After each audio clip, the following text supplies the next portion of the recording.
बिस्मिल्लाहिर्रहमानिर्रहीम अस्सलाम वालेकुम। Welcome to my YouTube channel. आज मैं आपके लिए रेसिपी लेके आई हूँ। बहुत ही मज़ेदार किस्म के हम बनाएंगे नमक पारे, बिल्कुल हलवाई स्टाइल में, जो हमें बाज़ार से मिलते हैं उसी तरह के हम नमक पारे घर पे बनाएंगे। बहुत ज़्यादा क्रिस्पी बनाएंगे।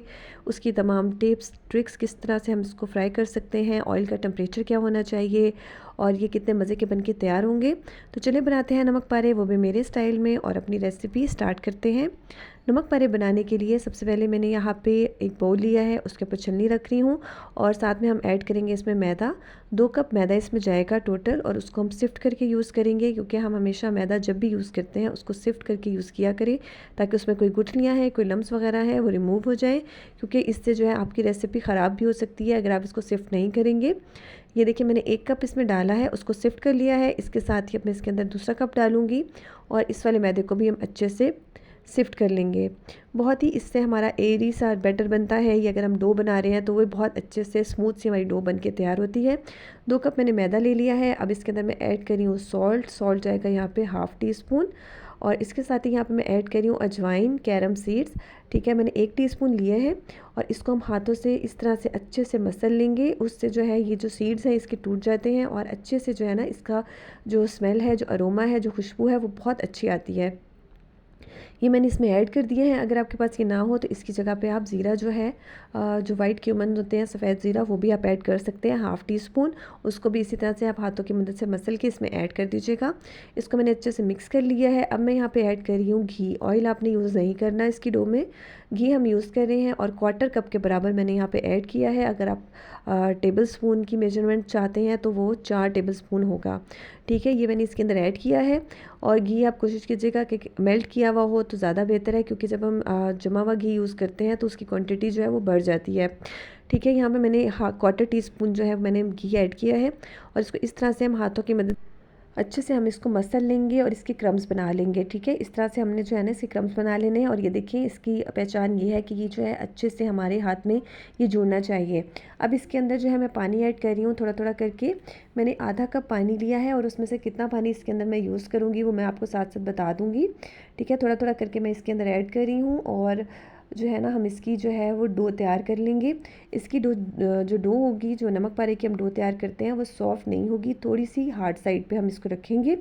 ठीक है, इसके अंदर जो है ना ½ कप से थोड़ा सा पानी मेरा बच गया था, और इतना पानी जो है मैंने इसमें ऐड किया है। अगर फ़र्ज़ करें आपको लगे कि थोड़ा सा ज़्यादा इसमें पानी डल गया है तो आपने परेशान नहीं होना, आपने इसके अंदर थोड़ा सा और मैदा जो है आप ऐड कर सकते हैं, क्योंकि हमने इसकी डो बनानी है, इसको फ्राई करना है। तो इसमें हमने बेकिंग के लिए जिस तरह हमें मेजरमेंट का बहुत ज़्यादा ख्याल रखना होता है, उस तरह से जो है ना आप इसके अंदर कोई ऐसा इशू नहीं होगा। अगर आपका जो है वो डो बहुत ज़्यादा नरम हो गया तो आप इसमें थोड़ा सा और मैदा ऐड कर सकते हैं। अब इसको हमने बहुत अच्छे से 6 से 7 मिनट के लिए ज़रूर आपने इसको नेट करना है, गूंदना है, अच्छे से इसको मुक्की लगानी है। उसी से जो है ना इसकी जो डो है बहुत अच्छे से तैयार होगी, और आप देख रहे हैं कि हमारी डो जो है थोड़ी सी हार्ड साइड पे है। ठीक है, इसको इस तरह से मैंने बहुत अच्छे से नेट कर लिया है। नेट करने के बाद इसके ऊपर थोड़ा सा मैंने घी लगाया है, और उसके बाद इसको कवर करके हम 10 से 15 मिनट के लिए हमने इसको रेस्ट ज़रूर देना है। ठीक है, 15 मिनट हो गए हैं, और अब जो है हम क्या करेंगे कि इस जो डो है ना इसको हम 1 मिनट के लिए दोबारा से गूंद लेंगे। अच्छे से इसको हम नेट करेंगे।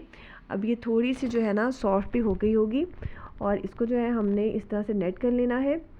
और अब जो है इसके हम 3 पोर्शंस बना लेंगे, क्योंकि हमने इसको एक बार में जो हम बेल देंगे तो उसको पूरा पूरा हम यूज़ करेंगे, उसको दोबारा से जो है ना हम डो में ऐड नहीं करेंगे।